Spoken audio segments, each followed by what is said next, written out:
So this time the persona is Lani. She's a 30 years old primary school teacher in Manila, Philippines. She's concerned about climate issues, and she tries to raise awareness and educate children at school about it. She follows Greenpeace on social media and mainly on Facebook. So our journey starts while she's looking at her Facebook feed. So she sees a Greenpeace post about a chef who advocates for plant-based meals for schools in Philippines. So she's interested in reading the story, so she clicks on the post and lands on the Greenpeace Philippines website on a story page.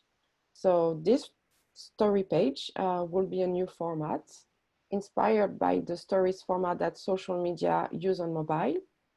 So you may wonder, but why would we want to create a new stories format on a website, because we have already a story or post page, and also because users can read the story in social media, right? So as we saw in the first scenario, not all website visitors come from social media. As we know from our latest analysis on the traffic sources, like 41% come from organic search and 21% from social media. This analysis was done across all P4 websites. So this new stories format on P4 could be like a new way to address content to users in a snackable way, easy to digest, to immerse readers in a visual and engaging narrative. So yes, and also web stories make the production of stories as easy as possible for editors if we use like a plugin called AMP. It's free and part of the open web. So there are some like a preset for editors with flexible layout and templates. So if we go back to Lani, she reads the story of the chef who advocates for plant-based meals.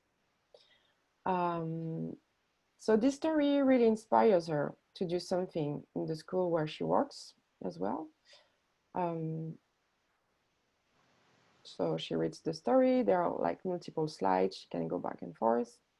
And if she wants, she can click on the read more button to read a longer article about the story and get more details about it.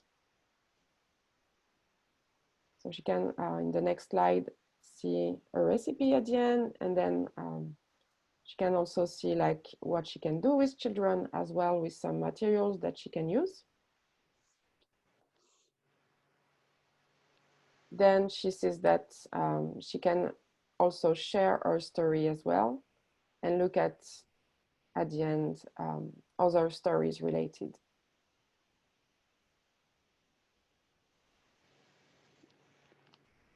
So she decides to check out the materials that Greenpeace provides for children. But first, do you have any questions before I go to this part? I have questions. Does this connect to Instagram story or Facebook story? It could. I mean, we can definitely try to pull in social media content, but this kind of new format will be like a plugin that we can put on the P4 WordPress. And then editors could create their own stories. So it could be like content from Greenpeace, but also user-generated content. And we will see that in a few minutes. Cool. So she clicks on view all materials. And she lands on a dedicated page where she can see that she can filter content by either families or teachers. So she clicks on teachers and see that she can also filter by category again. So here she chooses plastic. It reloads the page with some plastic content. So she can see like lessons for classrooms, again, do-it-yourself tutorials to do with children, again, some quizzes to take, some videos, why not having some ebooks also for children to download. And again, she can inspire others by sharing her story.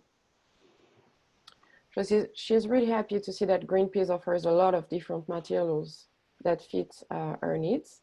So she bookmarks this page and will try some of the materials for her classrooms. She would like to come back later to share what she did with children and to inspire other teachers. So when she comes back, she clicks on share my story, and then it opens a page again. Sorry. So that opens a page where she can choose between like different formats for her stories. So between like a story format, an article, if it is something that she wants to give like more details. She can choose to upload a video or make a tutorial. So it's really simple. And yeah, that's it for the second scenario.